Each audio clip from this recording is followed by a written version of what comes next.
C'est une maison bleue, adossée à la colline. Bleu ou pas bleu, en tout cas, Maxime Le Forestier ignorait complètement que cette fameuse maison était la cible des champignons décomposeurs de bois.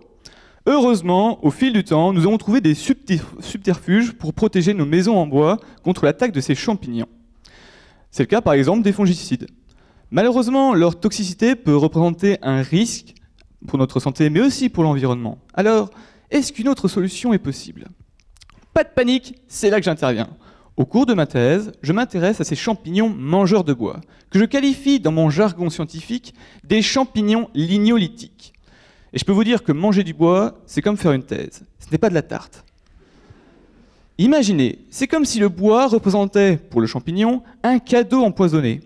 Dans un premier temps, le champignon déballe le cadeau, en l'occurrence le bois, et là, surprise, plusieurs molécules toxiques débarquent et le champignon se retrouve en danger.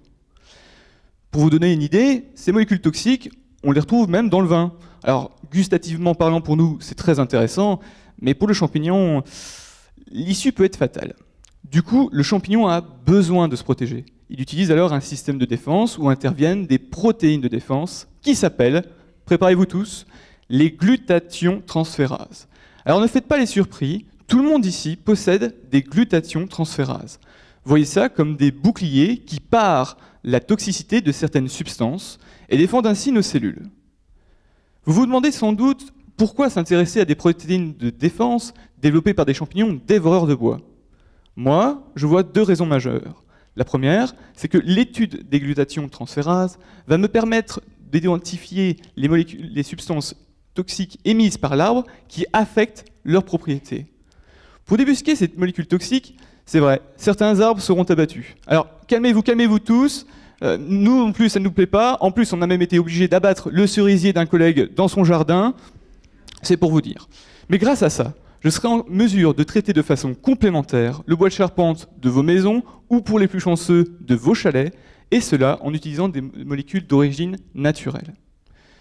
Je vous ai parlé tout à l'heure de deux raisons majeures. Pour la deuxième, je me dois de vous rappeler que la surface forestière en France représente 30% du territoire national. Nous devons valoriser la forêt française.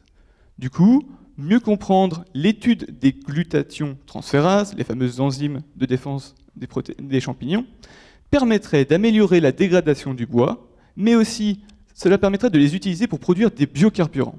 Et oui, des biocarburants produits à partir de nos forêts. À vous de choisir. Donnez-moi 3 ans et vous le verrez, la cabane du pêcheur de Francis Cabrel tiendra encore debout. Merci de m'avoir écouté.